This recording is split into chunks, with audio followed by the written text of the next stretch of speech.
চেনাই যাচ্ছে না। বল কেমন আছিস? আলহামদুলিল্লাহ, আমি খুব ভালো আছি। তা তুই কেমন আছিস বল? হ্যাঁ হ্যাঁ, আমিও খুব ভালো আছি। তাই এরকম বেহায়দের মতন সেজে গুজে কোথায় চললি? বেহায়া কোথায় দেখলি? আমি কি জিন্স প্যান্ট আর টি শার্ট পরে আছি নাকি? এইটা ফ্যাশন, বুঝলি, ফ্যাশন। আর আমি যাচ্ছি রাসমেলায়, আর তুই এরকম প্যাকিং হয়ে দাঁড়িয়ে আছিস কেন? যেভাবে নিজেকে প্যাকিং করে রেখেছিস, মনে হবে অনলাইনে কোনো মাল ডেলিভারি যাবে। ছি, তুই একজন মুসলিম মেয়ে হয়ে এটাকে প্যাকিং বলছিস? তুই কি জানিস না আল্লাহ তাআলা নারী জাতির উপর পর্দা ফরজ করেছে? তো আমার কি পর্দা হচ্ছে না? এই মাথায় কাপড় রেখেছি, শর্ট নয় বরং লং পোশাক পরেছি। আবার কি করব বল? আর যেটা তুই করছিস একটু বেশি বেশি হয়ে যাচ্ছে। নিজস্ব তো একটু স্বাধীনতা আছে বল, সেই জন্য একটু এদিক সেদিক হলে ওতে কোনো যায় আসে না, বুঝলি? দেখ, আগে আমাদের জানতে হবে যে আল্লাহ তাআলা কি ধরনের পর্দা করতে বলেছেন। কোরআন পাকে সূরা আহজাবের 59 নম্বর আয়াতে বলেছেন, ইয়া আইয়ুহান নাবিয়্যু কুল লিয়াজওয়াজিকা ওয়া বানাতিকা ওয়া নিসাইল মুমিনিন ইউদনিনা আলাইহিন্না জালাবিবিহিন্না। যার অর্থ হলো, হে নবী, আপনি আপনার স্ত্রীগণদের এবং কন্যাদের এবং মুমিন স্ত্রীগণদের বলে দিন তারা যেন নিজের চাদরের কিছুটা অংশ নিজের মুখমণ্ডলে টেনে নেয়। এর মানে হলো তারা যেন পর্দা করে। শুধু মাথার টিকিতে একটু কাপড় রাখলেই পর্দা হয়ে যায় না, বুঝলি? হ্যাঁ রে, তোর কথা শুনে খুব ভালো লাগছে, আর পর্দা করতেও মন যাচ্ছে। ঠিক আছে, আমিও পর্দা করব, তবে একটু বয়স হোক, বুঝলি? শোন, তবে তোকে একটা ঘটনা বলি। আল্লাহর নবীর জামানায় তখন মহিলারা মসজিদে নামাজ পড়তে যেতেন। তখন এক মহিলা ফজরের সময় মসজিদে নামাজ পড়তে গেলেন। সেখানে গিয়ে দেখলেন সেখানে সব মহিলারা নিজের চাদর দিয়ে নিজেকে ঢেকে রেখেছে। তখন সেই মহিলা তাদের জিজ্ঞাসা করলেন, তোমরা কেন এভাবে নিজেকে চাদরে ঢেকে রেখেছো? তখন অন্যান্য মহিলারা বলছেন, তুমি কি জানো না রাতে পর্দার হুকুম হয়েছে? তখন সেই মহিলা একটা বাচ্চাকে তার বাড়িতে পাঠালেন, বললেন, যাও গিয়ে একটা চাদর আনো।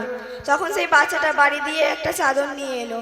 তারপর সেই মেয়েটা নিজেকে ঢেকে তারপরে বাড়ি গেলেন। তখন বাড়ি গিয়ে তার স্বামী তাকে জিজ্ঞাসা করছে, তুমি যখন গিয়ে শুনলে যে পর্দা করার হুকুম হয়েছে, তুমি তো বাড়িতে এসে পর্দা শুরু করতে পারতে। এই একটা বাচ্চাকে পাঠিয়ে আবার চাদর নিয়ে আসার কি দরকার ছিল? হ্যাঁ, এরকমই। তখন সেই মহিলা উত্তরে কি বলছে জানিস? কি বলছে? তখন সেই মহিলাটা উত্তরে বলছে, আমি যেই মুহূর্তে শুনলাম আল্লাহর হুকুমে সেই আমি যেই মুহূর্তে আল্লাহর হুকুম শুনলাম, আমার নিজের সাহস হলো না যে আল্লাহর হুকুমের খেলাফ এক কদম পা হাঁটি। হ্যাঁ, এরকমই ছিল আমাদের ইসলামের মহিলারা। না রে, আস্তাগফিরুল্লাহ, আর নয়, আজ থেকেই আমি পর্দা করব। হ্যাঁ রে নূরজাহান, তুই স্কুল কলেজে পড়লি আমাদের সাথে, তাহলে এত কিছু শিখলি কিভাবে? হ্যাঁ, আমি স্কুল ক্লাসে পড়তাম ঠিকই, কিন্তু তার সঙ্গে আমি গ্রামের মক্তবেও পড়তাম। ওখানে হুজুরের কাছ থেকে কিছু শিখেছি, এবং হুজুর কিছু কিতাবের নাম বলে দিতেন, সেগুলো পড়েই আল্লাহ কিছু আমাকে শিখিয়েছেন। তুই না হয় এইভাবে শিখলি, এবার তাহলে আমি কিভাবে শিখবো? এখন তো আমারও খুব শেখার ইচ্ছা করছে, তাহলে উপায়? তোর কাছে ফোন আছে? হ্যাঁ আছে। তা ফোনে কি দেখিস? ওই রিলস টিলস দেখি আর কি। এসব দেখা বন্ধ কর, বুঝলি? ইসলামিক কিছু দেখ, আর ইসলামিক কিছু কিতাব পড়। এ থেকে তুই ইসলামিক কিছু শিখতে পারবি ইনশাআল্লাহ। হ্যাঁ হ্যাঁ, তাই করবো। আচ্ছা, তুই পর্দা করছিস ঠিকই, কিন্তু তোরে এতটুকু বাচ্চাকে একেও এইভাবে পর্দা করে রেখেছিস, কষ্ট হবে না? দেখ, যে করে তার কষ্ট হয় না, যে দেখে তার কষ্ট হয়। আর এমনিতেই ছোট বয়স থেকে যদি পর্দা না করায়, তাহলে বড় হয়ে পর্দা করাটা কঠিন হয়ে পড়বে, বুঝলি? হ্যাঁ ঠিকই বলেছিস। আমাকে দেখ, আমি পর্দা করবো ভাবতেই কেমন লজ্জা লজ্জা লাগছে। লাগবেই তো। আমার মেয়ের জন্য দোয়া করিস, ও এখন থেকে ইসলামিক অনেক কিছু শিখে গেছে। ও মা চলো না। দাঁড়া, যাচ্ছি। আমার মেয়ের জন্য দোয়া করিস, ও এখন থেকে ইসলামিক অনেক কিছু শিখে গেছে। শিখবেই তো, তোর মেয়ে তুই অনেক কিছু শিখাচ্ছিস। আরে না, আমি কিছু শেখাইনি, আমার মেয়ে এক ইসলামিক প্রতিষ্ঠানে পড়ে, ওখান থেকেই সব শিখেছে। কোন প্রতিষ্ঠানে রে? আরে আল কোরআন একাডেমিতে। সেটা আবার কোথায়? হাই হাই, তুই এটাও জানিস না? গোটা বিসিপুরে সবাই জানে, আর তুই জানিস না? বিসিপুর দোকান গোড়ায়। তা সেখানে কি কি পড়ায়? সেখানে অনেক কিছু পড়ায়, আমি কি আর অত বলতে পারি? ও মা, তুমি বলো না। সেখানে কোরআন সহিভাবে পড়ানো হয়, উর্দু পড়ানো হয়, হাদিস পড়ানো হয়, হাদিসটা আবার 4 ভাষায় পড়ানো হয়, আরবি, উর্দু, ইংরাজি, বাংলা। কোরআন তফসির, বেস্তি জিয়র, এমনকি মায়েদের গোসল ও কাফন পরানো শেখানো হয়, আরো অনেক কিছু শেখানো হয়। তা আমি আমার মেয়েদের ওইখানে ভর্তি করবো, তা ওখানে ভর্তি নেবে তো? হ্যাঁ নেবে, কেন নেবে না? ডিসেম্বর মাসের 29 তারিখ থেকে ভর্তি শুরু, তখন যোগাযোগ করবেন।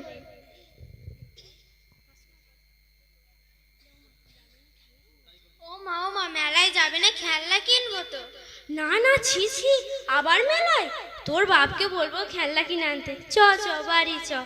আসিরে নৌজাহান, দোয়া করিস। ফি আমানিল্লাহ। তোমার রূপের ভূষণ রক্ষা কবচ সম্ভ্রমে, শালীন পোশাক পরলে তুমি আত্মা কাঁপে হাইনাদের। পর্দা তোমার রূপের ভূষণ রক্ষা কবচ সম্ভ্রমে, শালীন পোশাক পরলে তুমি আত্মা কাঁপে হাইনাদের। হে নারী, হে নারী, হে নারী, তোমায় যারা পণ্য বানাই, রঙ্গ সাজাই, মঞ্চ কাঁপাই নিত্য গানের উল্লাসে, কে বা কারা কোন সে আশাই, কিসের নেশাই সর্বসময় ঘুরছে তোমার আশপাশে। শত্রু মিত্র চিনো, ভালো মন্দ জানো, শত্রু মিত্র চিনো, ভালো মন্দ জানো। কদম বাড়াও সম্মুখে, তুমি তো সাহসিনী, বধূ মা বোন জননী, তোমায় রুখবে কে? বলো তোমায় রুখবে কে? আসসালামু আলাইকুম।